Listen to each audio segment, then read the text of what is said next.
I've been exercising for a couple weeks now, Rob. Yeah, you must be feeling good. 3 or 4 times in Virginia Beach. I think I only have a one. I know there's like a rating 1 to 100, like how accurate your duper could be. I'm pretty sure I'm a 1, but my duper's still pretty good.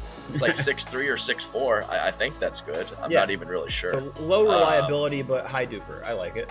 Yes, that's what I'm saying. So it was fun getting some games in Virginia Beach. Kind of some of the teams were looking for men's games, and there was some alternates there. AJ Kohler, Roscoe Bellamy, Wyatt Stone, and the Ranchers GM Ryan DeWidgeon. So also there's I believe Carlos DeLora is coaching the Slice. He's pretty good.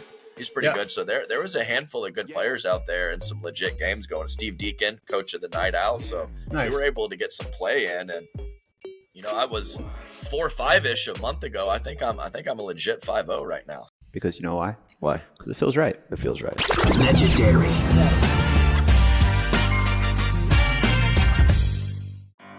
Look how we made it this far. Haven't we made it, my love? Oh, honey, look how we made it this far. Hasn't the pace been a long bit? Oh, honey, take a look at where we are. You, I owe it to you. I owe it to you.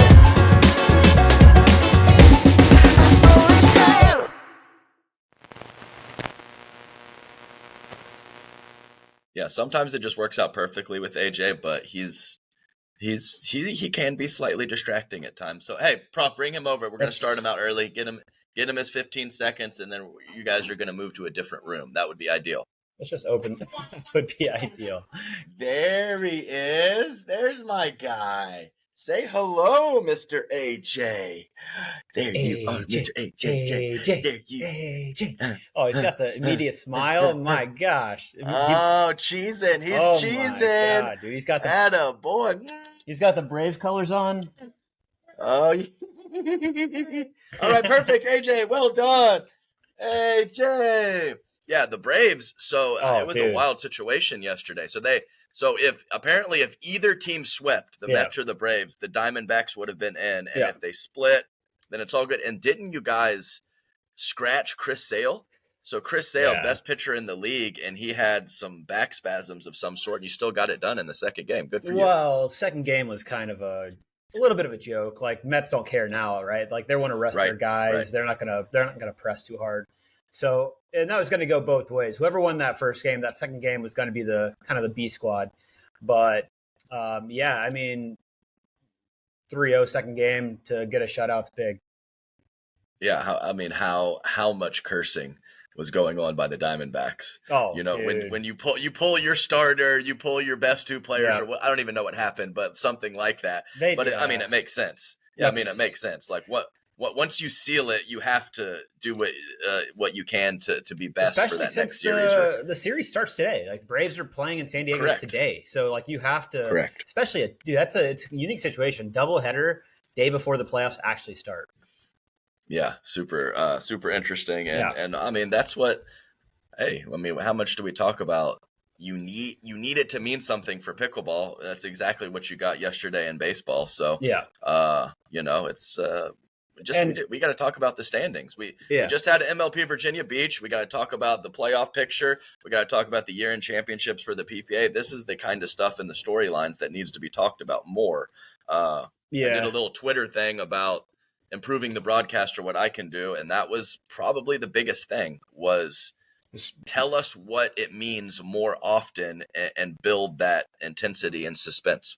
Yeah, because I think on the broadcast, it's there has to be a very different level of commentary in MLP than there is in PPA, right? PPAs is kind of a little, I mean, there's some ongoing stories, sure, but MLP, that is the story. Like that is the only story that really matters. And like just pulling up the standings right here, and this is like one thing that annoyed me a little bit about trying to follow like what everything means is for each individual stop in MLP, the standings, it says season standings, but it's not the season standings. It's just that event standings. So you're seeing how they're performing in that event, and you're seeing points per match, which is a good column to have on there. But I don't care what happened in Virginia Beach. I care about where it stands in the overall season picture of what everything means, right? Because the Hard Eights went 4-2, but where does that put them overall in the season? Because I don't care about what they did in Virginia Beach because that doesn't matter. So scrap all of the individual standings for each event, and just you should only have a large one standings, and that's the season long standings, because that would be like the Braves going out west for a 6-game road trip, playing San Francisco and then playing San Diego, and only having those results in the standings list, and that's crazy. Right.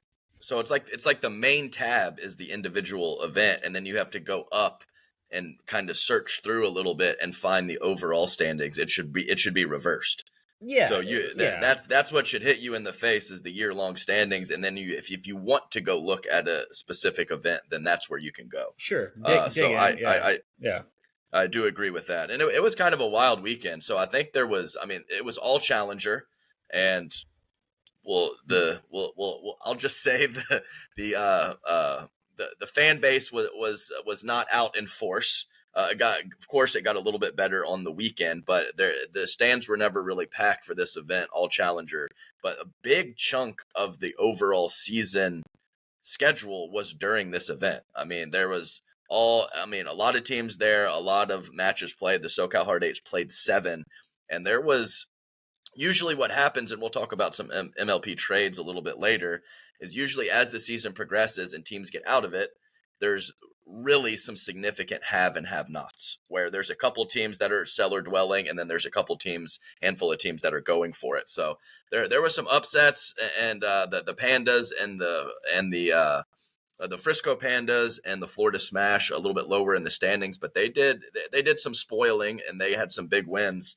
And right now it looks to be a 3-team race up at the top with Miami Pickleball Club, the SoCal Hard Eights, and the Chicago Slice vying for 2 spots for an automatic bid to Premier League next year, which is a huge deal. Yeah, and I'm just looking here at the league standings, which, yeah, they're still like ranking by points won. You have to rank by points per match, right? Like, correct.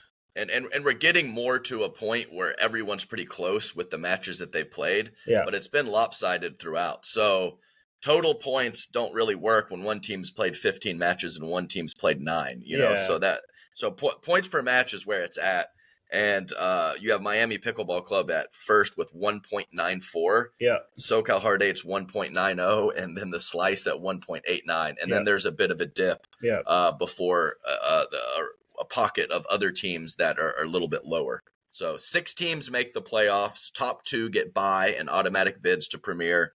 And of course, you get 3 points for a win in regulation, 2 points for a win in a Dream Breaker, 1 point for a loss in a Dream Breaker, and 0 points for a standard loss. So what's going on with my boys over at the California Black Bears? They are at the bottom at 0.75 points per, and they did a little something with some trades. And usually I always associate everything to fantasy baseball, and that's what happens. I'm in a dynasty league, which means you get to carry over some percentage of your roster. So what happens when you're out of it, you sell your expensive veterans and you try to get cheap young talent. Here in MLP, there seems to be a lot of cash considerations. So, that has happened in Premier, most notably with the Utah Black Diamonds, and it's happened a little bit in Challenger as well, where maybe you're not going to keep a particular player for the next year. You ship them off, give another team a better chance to win, and you get something back, which here is cash.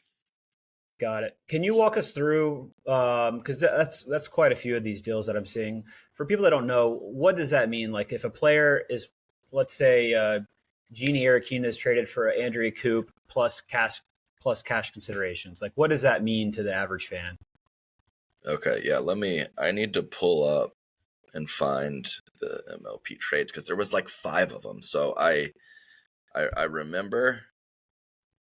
Okay, why I can't find it. Well, outside of the specifics, like what does that, like, what does the cash considerations aspect mean? So you're basically say a team is still in the mix, one team isn't, what you do is you send a better player for a lesser player on paper, and the team that is sending the better player over gets that lesser player, plus they get cash. They basically flat out get cash. I mean, there was one earlier, I believe it was $100,000 and something for Pablo Tellez, and that happened in Premier earlier, and Pablo was sent to the Brooklyn Aces, which is a challenger team. So the Brooklyn Aces sent a lesser player to the Texas Ranchers, and the Texas Ranchers gave them Pablo, but they also gave cash was given from the Brooklyn Aces. I know it's a bit confusing. But are we talking real dollars and cents here? Absolutely, flat out money. So it's just what makes that make sense in this league at this point? Like in terms of, none of these teams are making money, right? Like it would shock me if they were. Like, help me understand why you would send $100,000 to another team when your team's, especially when it's like a Pablo for, like, we're talking Challenger League. Like, why do it? Well, it's of course it is to right now we have the Challenger and the Premier Division, and the rules have changed a lot throughout Major League Pickleball, and that isn't ideal, but I kind of think it's part of it. We're trying to find that perfect blend of what the right rules are, what the right format is. Went from 21 to 25. You couldn't win on serve, or you could lose when you were returning. Now you can't do that. You have to win on serve. So there's been tweaks to it. So teams are trying to get better in Challenger to move up to Premier, possibly for the 2025 season, and also just. Yeah, a lot of this is for future value or money that you can make later. So having a team that has had some success, and also we've talked about the teams posted up in one location and kind of growing a fan base from that city. So yeah, sure, I would say in the exact now, there is less benefit than what could be for future with having your team known, with having them have success when we possibly get a TV deal or some more fan base that is buying merchandise and these kind of things. So it's kind of just creating a franchise that is more known in the pickleball community and has the ability to maybe monetize that down the road. Okay. That's my best explanation. Sure. I'm sure you're gonna poke at me again. No. Put me on the hot seat. I'm just actually curious on the thought process. And maybe that's a better question to have a guest on, like a Samin or somebody, to walk through. Sure. Why that makes sense in their eyes, or why one of these teams would give up cash at this point when cash isn't coming in. Right, and some teams are just like in the big three sports or whatever. Some teams are a little more frugal and aren't willing to spend, and some teams are willing to spend and throw some money at making their team better for those possible future earnings. So there's very different ways to be a team owner and have your organization known for, and there's a handful of teams you really want to be a part of as a player. You get treated better, treated right, and the team is willing to put some money down to win. And there's other teams that aren't really willing to do that, and maybe they're a bit more along for the ride than really making strong moves out there trying to win at all cost. Yeah. What was just so because I'm have not been in the mix with MLP at the event or anything like that. So what's the general sentiment right now of because this week you have Virginia Beach PPA progression draw. I think they've got some rain today and tomorrow, it looks like.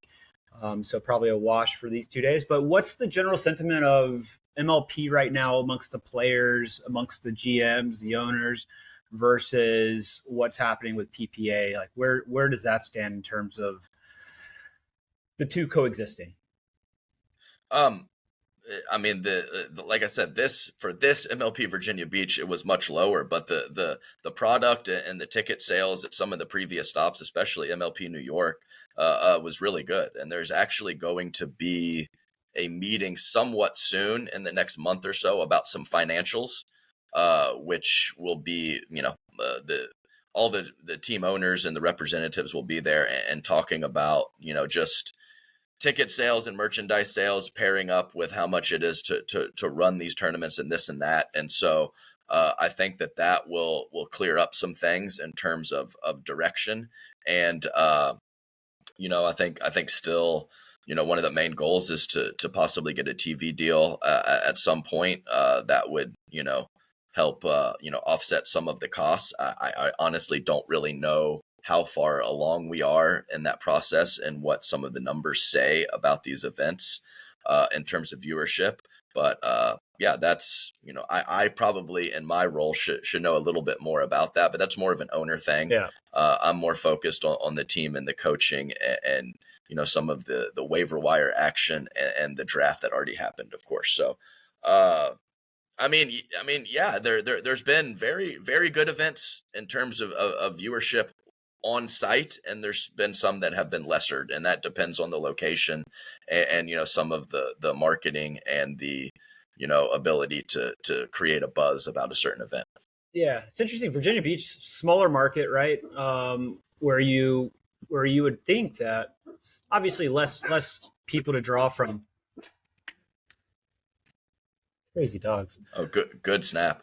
Less people to draw from in Virginia Beach, but you often see like the smaller markets really step up and show up, and because they don't get many events. So to be kind of their first premier event where they have not just MLP but also a PPA, I would have thought that they would have rallied around a little bit more. But I think it's very dependent on it. I don't feel like that's so dependent on. Well, I guess in this case it is. I'm just thinking like to Bristol. Like Bristol really promoted it themselves internally. Like they got the city involved. They put on different experiences and events for the players.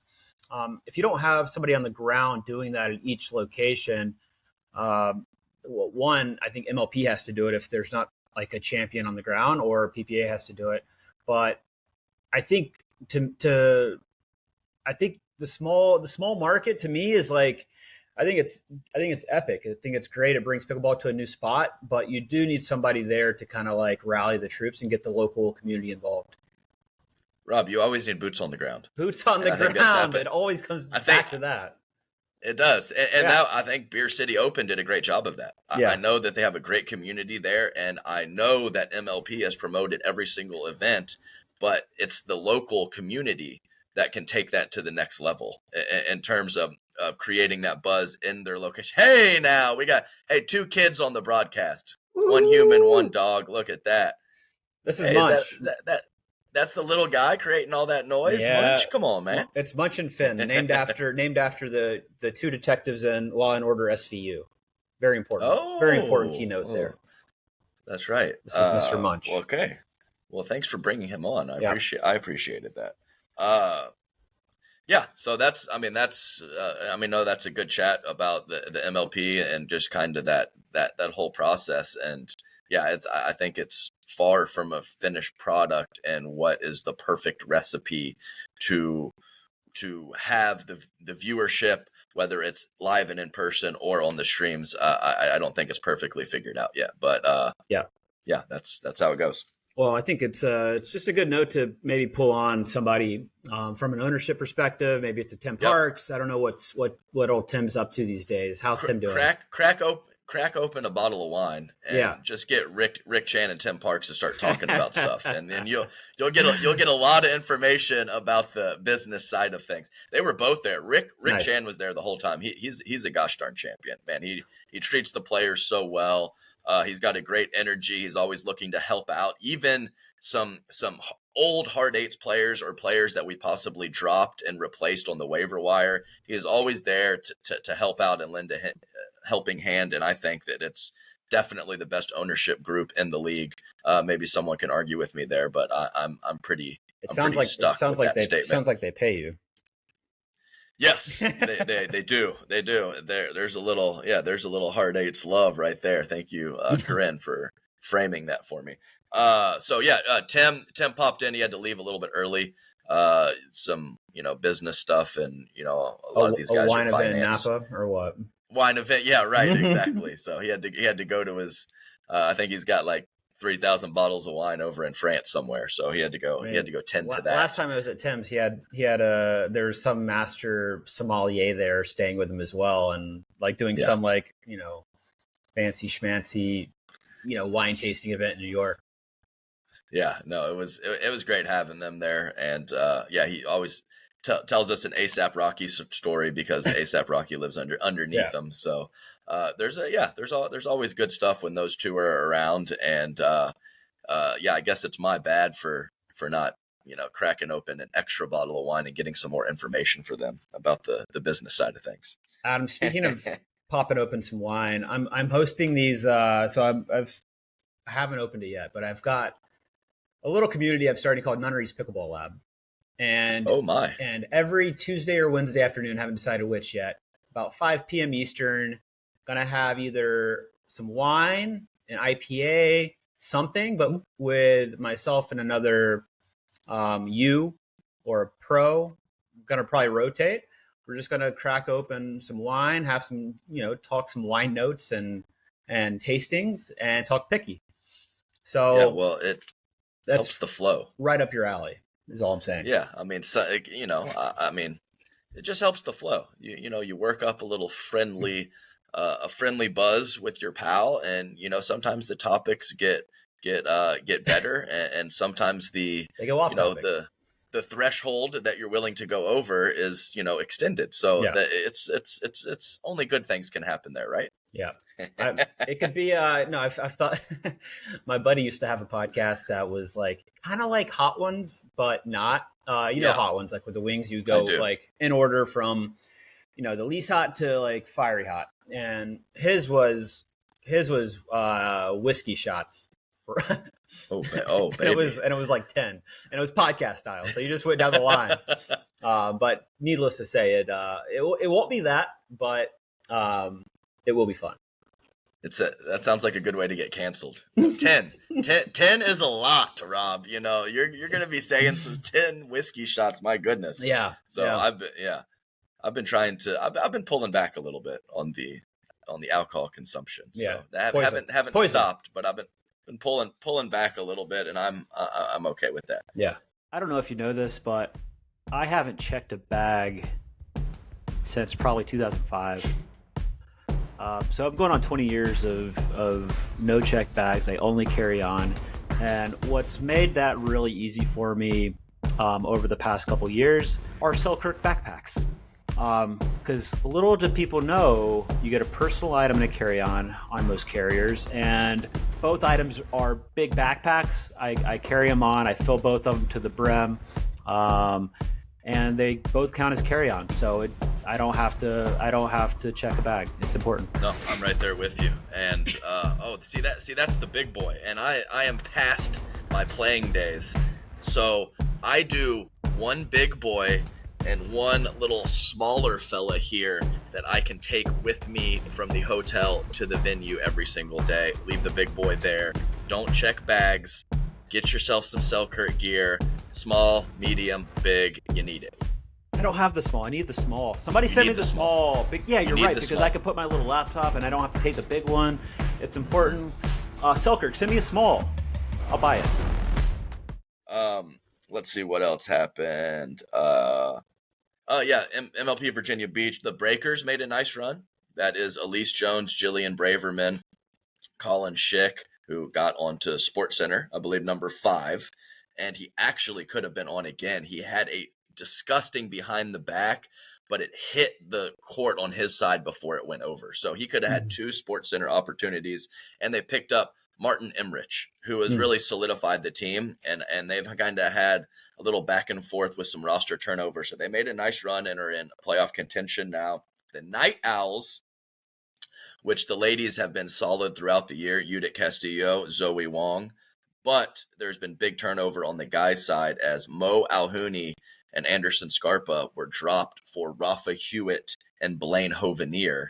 And they have not been getting the results they were hoping for with that switch. So I believe the Night Owls are on the outside looking in. And the Slice in Miami playing some good ball along with the Hard Eights, as I mentioned. Jack Monroe looked really good, and that's a little segue over to you, Rob, as I know you're playing some APP tournaments with him for the rest of the year. He looked a little bit more confident doing his damn annoying ambidextrous stuff when he gets in trouble and somehow gets himself out of it. But the hands were looking good. The decision making was good. And then I would say probably on paper, their bottom two players, Allison Harris and Brendan Long, played very well this tournament. And so it's going to be a fun last two events in Miami and Las Vegas to see which of those top three teams can get that automatic bid. Yeah, I think Brendan's the key on that team. If he's able to stay held together and not pull too quickly, they're going to be very, very tough if he can stay a little bit more patient. Yeah, Brennan's default is to send it. That's for sure. Yeah. So sometimes he gets in trouble with that, but when he's hot, he's hot. So and really Allison Harris too. Just some I believe at previous events maybe didn't play her best game or had some holes, and those have been cleaned up pretty nicely. She's scrappy from the midcourt. She's not missing her roll drops and her roll dinks near as much as she was, and she's playing a really nice second girl for the Chicago Slice. So there's some good things to like for both of those teams, all of those teams. Yeah. So also saw Florida Smash. They picked up Donald Young, and I think Donald and Travis are comfortable with each other because they were doing quite a bit of chirping throughout this tournament. So heavy crap talk and getting under the skin of many opponents. That's great. And when Donald hits the ball well, my God, I mean, it comes off the paddle with a lot of life, forehand and the backhand side. He's kind of figuring it out on the fly. He even had a talk with Travis Rettenmeyer, and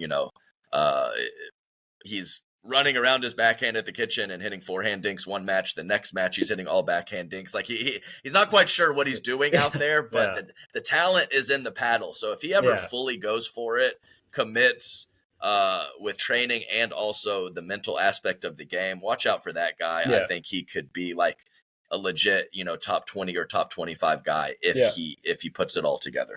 Yeah, he's crazy talented with his hands. Interesting to see. I'm just looking through some of the player standings on the year. And obviously you have, it's showing 56 total because obviously we've had, pickups and drops and trades and premier to challenger. But just some interesting numbers like Blaine Havanir, 49, ranked 49, 6-18 record. I'm trying to see some players that are currently playing.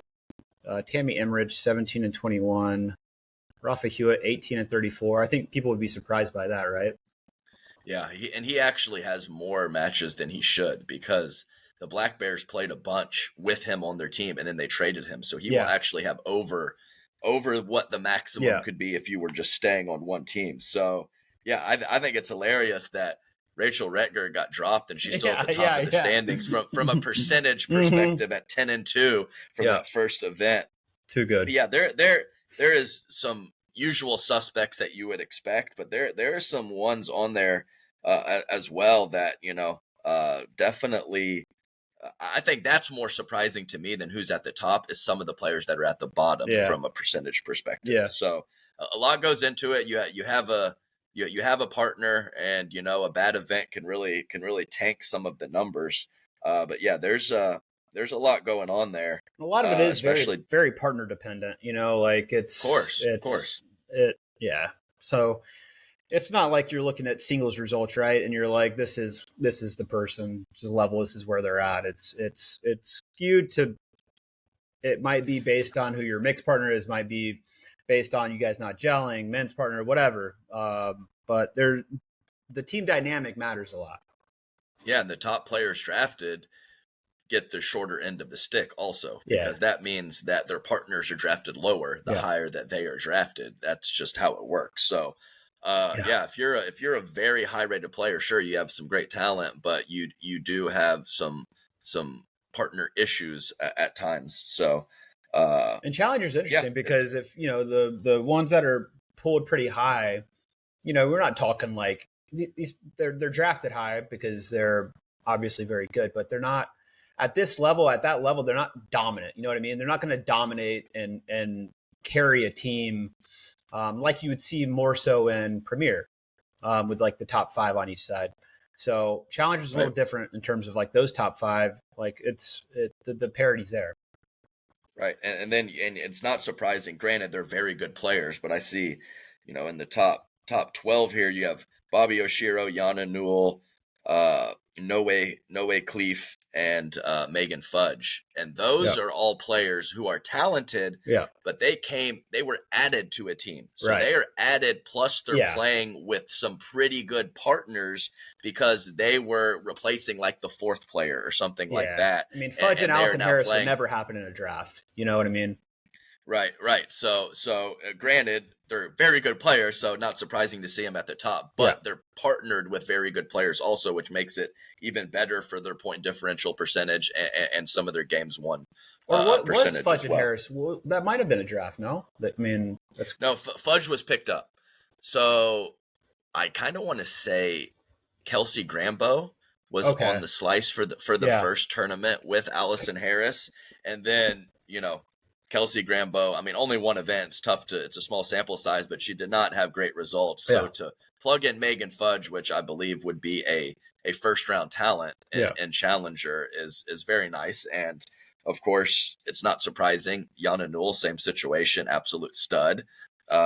We were able to pick her up, and then Bobby Oshiro to Miami Pickleball Club. I don't think it's a huge coincidence that those 3 teams are battling for the top, given that they got that infusion of talent at some point of the season, not in the draft. Yeah. There we go. That's good. It's fun to look at numbers. What's next, Adam?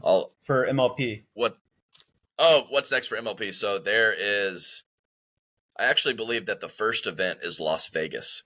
So the SoCal R-Day, it's only 23 regular season matches. We only have 3 left. And there is a couple teams close to us that have 5. So you have Las Vegas, and then you have Miami. The SoCal Hard Eights are only playing in Las Vegas, and some other teams are only playing in Miami. So there's going to be some fun sweats, and I'm going to be definitely watching the streams in that Miami event to hopefully one of these lower teams can play spoiler and help us out a little bit. I mean, you guys are pretty much guaranteed in, right? Top 4? Yeah. Top 6 make the playoffs. So we're pretty much guaranteed. I haven't looked at the numbers. There might be a possibility if everything went awry that we could not make it. But having that top 2 spot not only is an automatic bid to Premier, but you actually don't have to play a round of the playoffs. So it's massive. And there's also you get better picks about reacting to mixed and those things that are huge in Major League Pickleball. So I do like that they're rewarding this big chunk of the regular season for the teams that do well in it. So it's a huge deal to finish in one of those top 2 spots. And you guys, there's a 3-team battle up there. So right. So, and then of course, so there's the battle for the top 2 spots, and then there's also the battle kind of lower to make the top 6. So there is some, and I hope on the broadcast we can mention it a lot, because there are some huge ramifications for these matches in MLP Las Vegas and MLP Miami. I think the one challenge on the broadcast side is it's pretty complex, and there's a lot of moving parts, and there's a lot of things to keep up with and track in terms of like what matters in each match. Challenger alone, and then you add in Premier to the mix. And, if you have Premier and Challenger at the same event, it just, from a broadcast perspective, it's got to be very, very challenging to track all of that, no? Yeah, and I think that the issue is the consistent changes. So I think there's a lot of complex point systems in a variety of other sports, but it's been that way for a long time. So the longer it's set in stone, the easier it is for the fans to figure it out. But when it's pretty fluid and there's changes happening every 3 months, 6 months, or a year, then that makes it that's a lot. That is a lot. So I completely agree with you, and the fact that it hasn't been solidified for very long with this format makes it doubly difficult for the non junkies that are watching almost every single event and every single match to figure out. I will give a shout out to Eric Tice with the Dink. He's been doing a really good job of kind of documenting what's happening, what everything means, the trades, the standings. So big shout out to him. I mean, he must be a junkie because he spends a lot of time on digging into a lot of stuff that I would never take the time to do. But big props to him on doing a great job of making MLP make sense and giving the fans an idea of where everything stands. Could not agree more. So, and that's super important stuff. And I'm actually going to look up. Okay, so let's go over the trades. Let's do that. Yep. So we have five trades. So the Columbus Sliders acquire Callie Smith, and the Utah Diamonds acquire Andrea Coop, and cash considerations. So basically what the teams are saying is that Callie Smith is more valuable than Andrea Coop. So there is some extra money. Don't know have that dollar value attached with Andrea to make that switch. So Utah pretty much out of everything with their points per match. So they're looking to acquire cash and give away some of their more talented team members. So that makes a lot of sense. So the Brooklyn Aces acquire Andrea Coop for Lena Padigameta and cash considerations. So according to trade number 2, Andrea Coop is more valuable than Lena Padigameta. So there is Lena and cash for that trade. So the Aces are a challenger team. The Black Diamonds are a premier team. So the Aces are looking to go for it and acquire Andrea Coop. This makes a lot of sense also. Utah Black Diamonds, again, getting money. But I think that makes sense given where they are in the standings. Yeah. Trade number 3 is the Black Bears acquire Lena Padigameta, and the Utah Diamonds acquire Gina Irakina in cash consideration. So once again, there's 3 trades there where the Black Diamonds are trying to acquire cash for their talent. Yeah. Trade 4, this is kind of just a straight up trade where it's the Arizona Drive acquire Jesse Irvin, and the Carolina Pickleball Club acquire Caitlin Christian. And what this does is I believe it makes the Arizona Drive a little bit better at doubles, which is Andre Deescu, Dylan Frazier, and now Jesse Irvin and Lacey Schneeman. And those all have connections too, because Jesse and Lacey are buddies from Southern California. So the Drive are trying to get better at doubles, and the Carolina Pickleball Club is trying to get better at singles. So they have Colin Johns, Ben Johns, Brooke Buckner, and now Caitlin Christian. So basically, they have 2 of the best singles girls. They have Ben and they have Colin, who's competent, not fantastic at singles. I think it makes a lot of sense for them as well to get possibly slightly worse at doubles, but get better at singles. And then the last trade number 5, is the Sliders, after acquiring Callie Smith, they have overhauled their females. They acquire Paris Todd from the Orlando Squeeze for Megan Dazan and cash. So this trade is valuing Paris Todd more than Megan, and Megan has some cash attached to her to send over to the Orlando Squeeze. Any thoughts about any of those? No, not really. I think the Arizona Drive one's interesting to me. Obviously, Carolina's trying to get better at singles. Interesting. Caitlin Christian, she's been around. Adam, we talk about that singles match I played with Tyler Leung back at the California Open in March 2020, right before COVID hit. And that's the first time I saw Caitlin Christian play. And she was playing tennis, I think, full time then. And she maybe won women's singles. But so she's played a long time, but she's really just gotten, full on into it last year or so, I would say. And obviously one of the best singles players, really, really talented at singles, has done very well in PPAs. She's close homies with Christine McGrath, Trifunovic, which is an interesting dynamic when you look at Carolina and having team chemistry meaning a lot in MLP. So that's just an interesting connection to see how that seeps in, or if it does, or if it doesn't, or if it's, some of the more finer nuances than MLP. Yeah, well, yeah, she better be a tough cookie, because sometimes over on Carolina, it's not the most not the best energy. Raw, not the best energy. Not everyone has their different styles, but I think that multiple people have brought that up about the Carolina Pickleball Club. So, there's always some intermingled this and that. I know them. I know this happened. This situation happened. So, people, traveling together, playing together, partnering together. There's always some form of dynamics at play when you're talking about a team event, especially when you have four or three teammates instead of one teammate like you do at a standard tournament. So, you got to factor it all in. It really does matter, especially when those physical edges are getting thinner and thinner every month that goes by. So.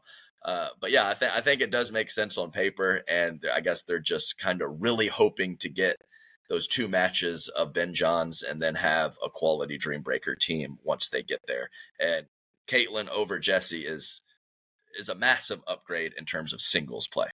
Yeah, we'll see if Christine will be on the bench with Caitlin. I hope and pray that she is. So the old schoolers know. We don't need to say anything else besides for that. So let me see here. Any trades that you thought should have happened, Adam, that didn't, or are there any more drops or ads, waiver wires, or no? It's just trades. No, I think that's happening very soon, though. I believe maybe even tomorrow is the last waiver wire period. So it is absolutely after Virginia Beach is the last waiver wire period. Virginia Beach has already happened. I don't know the exact day. I do believe it's Wednesday. So we'll see. I can't imagine Premier teams doing anything, but I'm sure there'll be some shuffling on at least the bottom side of Challenger. But at the same time, when you add someone, you cannot keep them. You can keep 3 of your 4 players going into 2025. That's how the rule sits right now. But if you add someone from waiver wire, they're not keepable. So maybe there'll be less action than I think. So interesting. Yep. It is. What's it look like post the season this year? So every team still has 3 of the players. They have to drop one.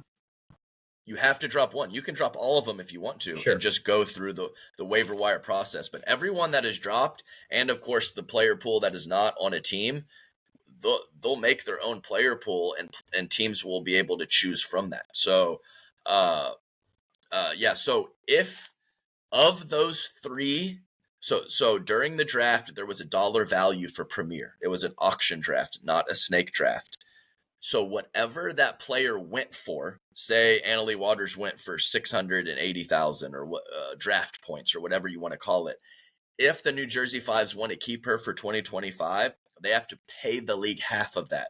So they would have to pay up $340,000 to keep Annalie Waters for 2025. Got it. The Challenger teams moving to Premier, the 2 Challenger teams moving to Premier, they don't have to pay anything to keep their players.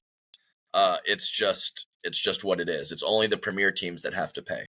And then, like I said, all those leftover players that are not kept will go into a player pool, and then the Premier teams will get to choose from that pool. So to fill out their roster, a lot of teams are going to keep their 3, and I have a feeling some teams are going to keep less than their 3 and will take their chances on the waiver wire. Interesting. I don't know if you've heard. There's a couple different team leagues popping up in India. One with Prawn and the pickleball. It's PWR team, and then there's a World Pickleball League, which is I suppose a competing league, also based in Mumbai, and they are both hosting their events in January. Both are going to be over the course of a condensed season of like 20 days or something like that. I think 10 days of playing. Maybe a little bit more, and you're looking at pretty good guaranteed money if we're talking pro pickleball. I think we mentioned $45K per player goes to the winner of the PWR team league. You're guaranteed $15K if you just get drafted and go over. They cover your travel. The World Pickleball League, which is, both have non-competes, right? So for India, so if you play in PWR, you can't play any other team league in India. You're still fine for MLP Australia, whatever it may be. The World Pickleball League, if you play that, you cannot play the PWR Team League, but you can play the individual tournaments for PWR that they're going to be hosting. Okay. The $1 million in Spain, Dubai, Vegas, when those come up. So with the World Pickleball League, I think the winning team gets there's 6 players on a team for that one. The winning team gets $100K. So that's split amongst the 6 players. And it sounds like it's 4 men and 2 women per team, 6 teams of 6 players for that one. Second place gets $50K. And then I don't think the other 4 teams actually get anything in terms of prize money, but appearance fees and being on a team, I think those fees are all negotiable with the league. So interesting things happening. Lots of opportunities to play for everybody. So I'll be curious to see if any players from MLP go over, or if everybody's committed to MLP.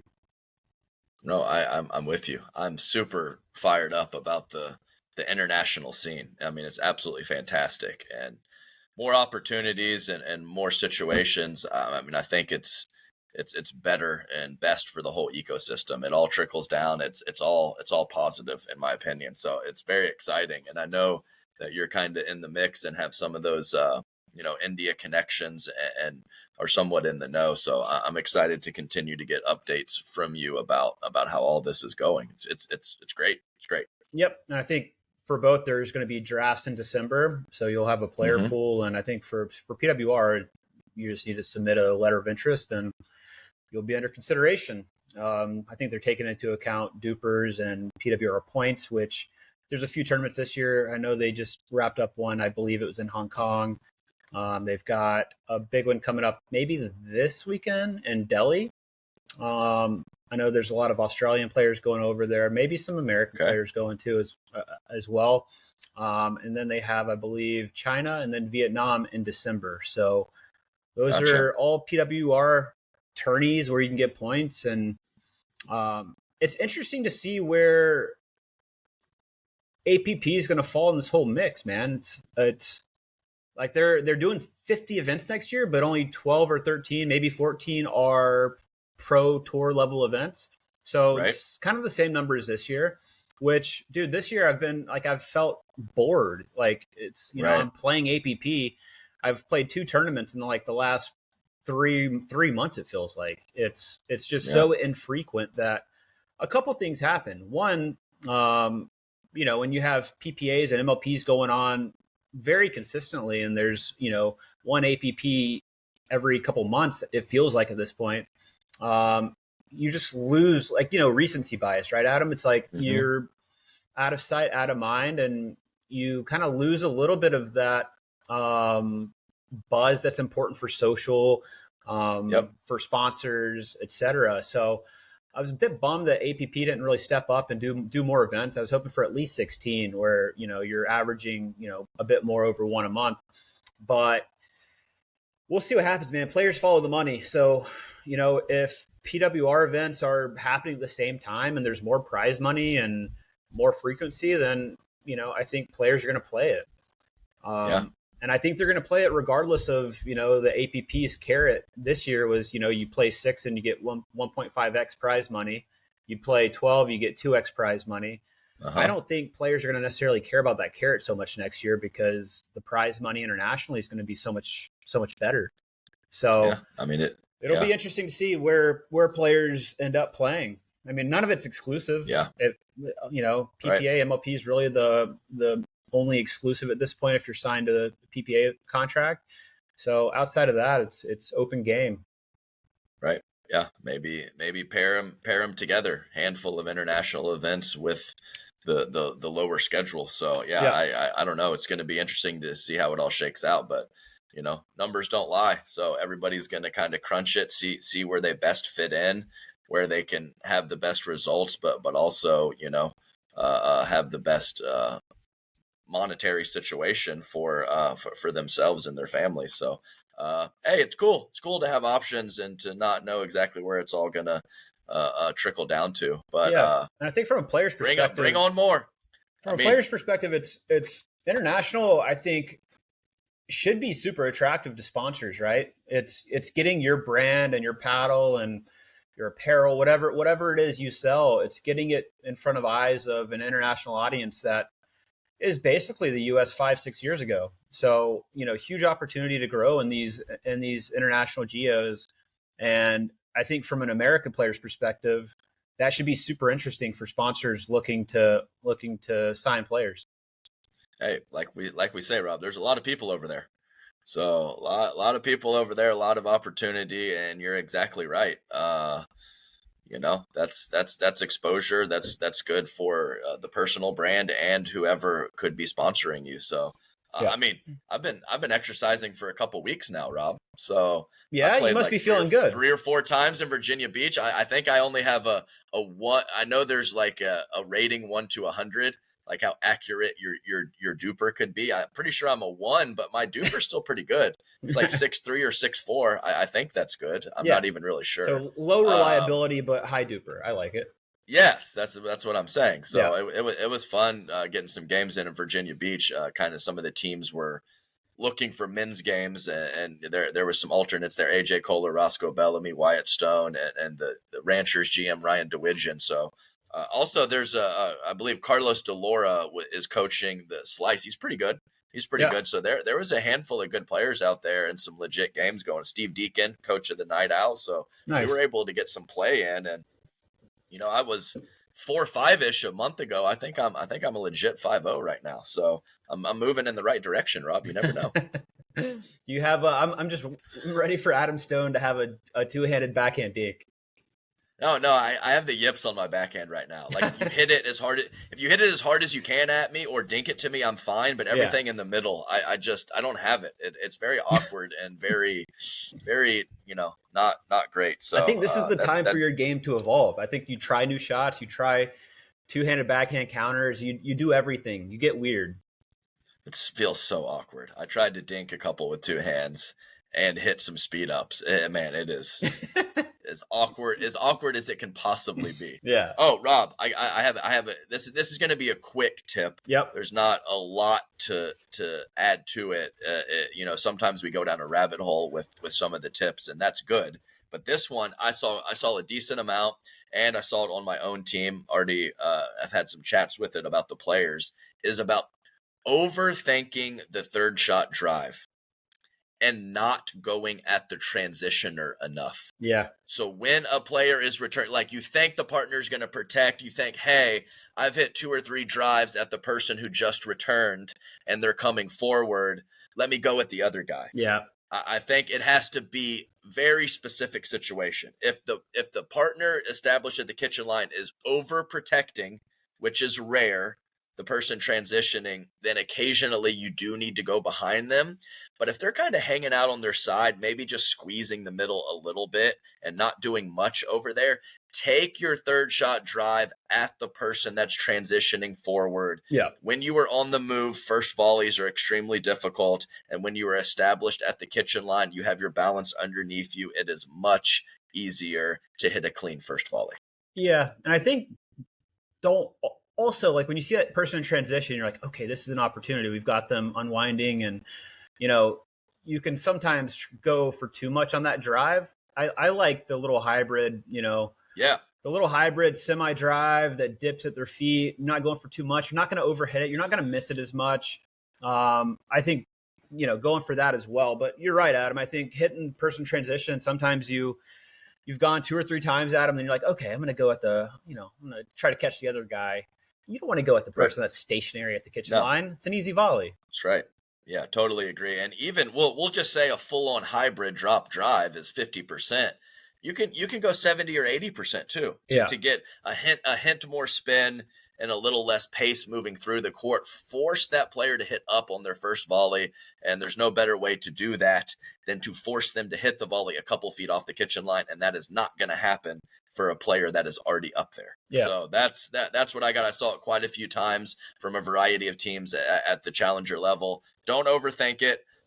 Notice if the situation calls for it in that specific instance, but otherwise just pepper the ball at the transitioning player. And I think even more specific to dive into that a little bit more, not too much. Oh, rabbit hole! Here we go. It's not. It's an easy one. There's some players that, especially on the forehand side, have a pretty not on the right side, but I mean, like for their forehand, they have a pretty extreme grip. Semi-Western, even close to Western, and they hate forehand volleys because that paddle face is so closed. It's real like. So if you find somebody that you're playing that has a pretty aggressive forehand grip where they maybe have great rolls, hit good topspin on the forehand side, that grip's going to be really closed down on that forehand volley. So driving not only at the transition person, but if that person also has a forehand that's really closed on that volley, go to the right hip, make them hit a really awkward forehand volley. Yep. I'm on board with it. Notice those tendencies, and a grip is a good first place to look in that situation. So, yep. All right, Robert. Beautiful. I think we're at a nice little 52 minutes. I think that is just the happy place. I like at the end of the podcast where you always look at the minute, you always wrap it up with like, okay, we're at 52, 58. Perfect place to stop. I love your closing recap. Yeah, but I never know like quite what your caffeine intake is. Sometimes you're right on board. This was a big cold brew, so yeah. So sometimes you're right on point with me, and sometimes you want to talk about Caitlin Clark or talk about something else, which is okay. But sometimes I do feel like I need to bring you down, and I think this is the right time to do it, buddy. Oh God. On. What's he getting? You got, Indiana fever something? Oh, here we go. Why did I open up this can of worms? What did I do to us? I apologize, viewers. We got Robert excited. There it is. What is that? Caitlin effing Clark. There you go. There Perfect. It is. Rookie of the year. There it is. Nobody thought she could do it this year. Everybody thought she was going to be a bomb. She's, shattering records as a rookie. Most assists ever in a game. Assist record, WNBA, not rookie. Just destroying it and doing it when everybody's out to get her. So she is Michael Jordan. She's generational. God. If you haven't watched her play yet, watch the highlights of year one. There was just a 60 minutes done on her. She's just an incredible player, incredible human, and it's going to be a long break without Caitlin Clark. So I'm glad you brought it up so I could get a little shout out. I'm glad I did too. We're at 54 minutes, but it was worth it. It was worth it, Rob. All right. And I also wanted to apologize for last week. That was a miscommunication on my part. I had to drive Tuesday morning to Virginia Beach. 100% my fault. I apologize to you, to Josh, the producer, and to our listeners and viewers. That's all I got to say. Out. Right. Apology accepted.